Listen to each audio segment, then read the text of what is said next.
Retour en direct sur le plateau de 7 jours BFM. C'était en 2003. Le SRAS, syndrome respiratoire aigu sévère, parti de Chine, faisait 774 morts.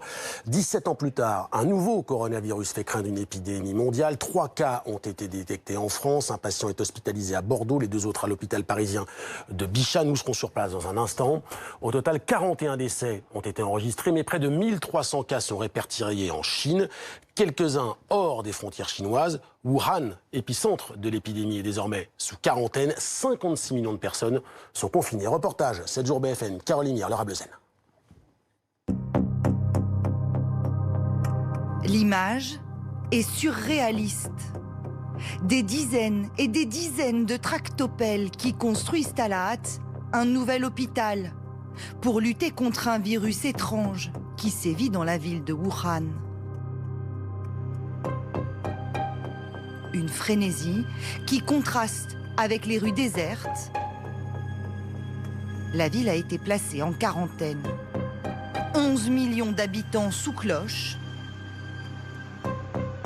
Ceux qui tentent d'entrer sont repoussés.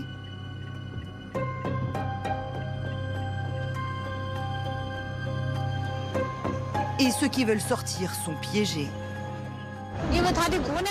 On habite à Wuhan avec mon fils, mais les parents de mon mari, eux, sont à Chongqing. On devait aller les voir pour le Nouvel An. Mais là, on est coincés, on ne sait pas quoi faire. Aurélie, que nous avons joint par téléphone, est étudiante à Wuhan. Et ce jeudi, elle aussi s'est retrouvée enfermée chez elle.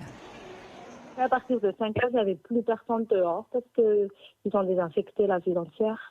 Il y a des gens avec des combinaisons et tout qui ont désinfecté toute la ville. Ça commence vraiment à faire peur parce que si vraiment ils ont fermé la ville comme ça, c'est que vraiment c'est dangereux.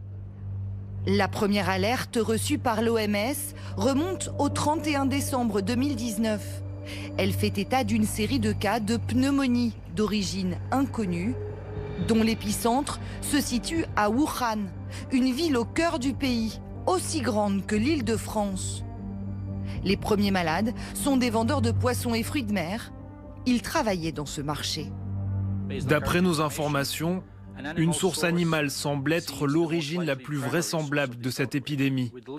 Une transmission limitée est possible d'humain à humain par contact étroit.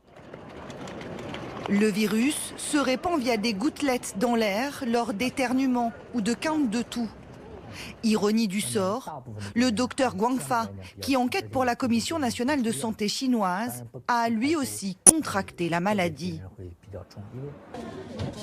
Pour prendre soin des patients, toutes les précautions sont prises.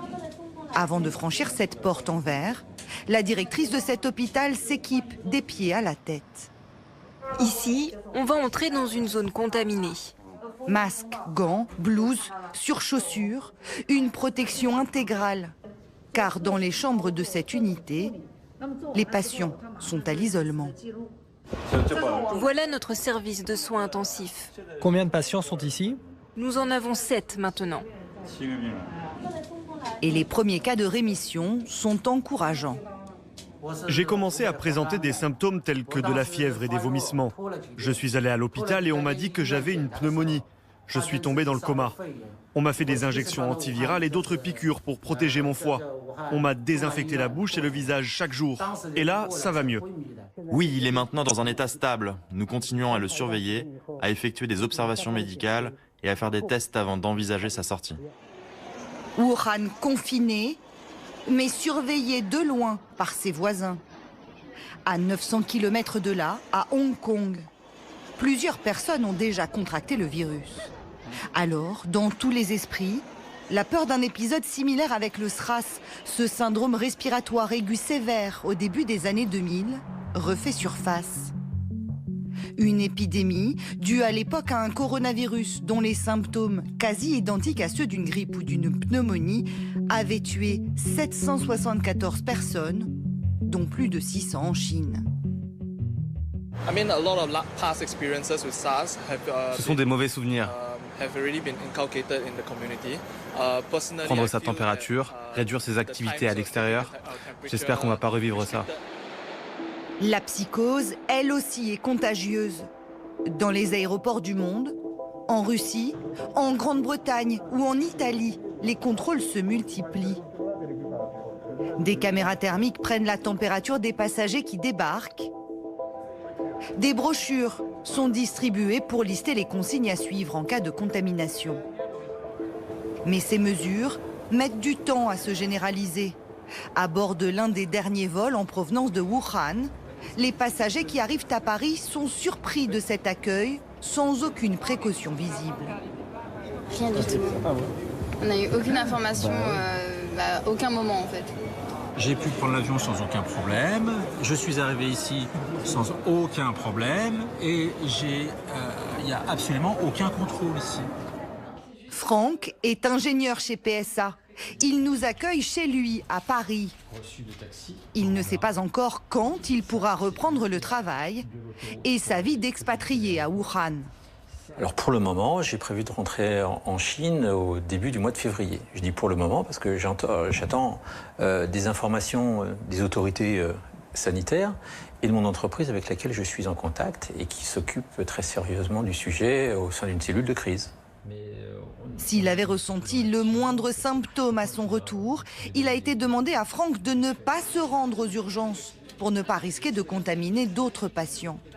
À la place, il lui aurait fallu appeler le 15, le SAMU, qui a déjà reçu quelques appels inquiets de personnes revenant de Chine. Le SAMU, les urgences, bonjour. Les médecins essayent alors d'évaluer les risques d'une contamination au coronavirus.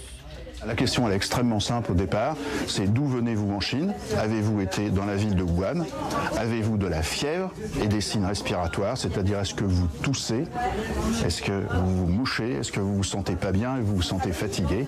Ces signes associés à présence dans la zone où il y avait le virus, à ce moment-là, nous permettent d'aller un petit peu plus loin et de préciser donc les possibilités de contact.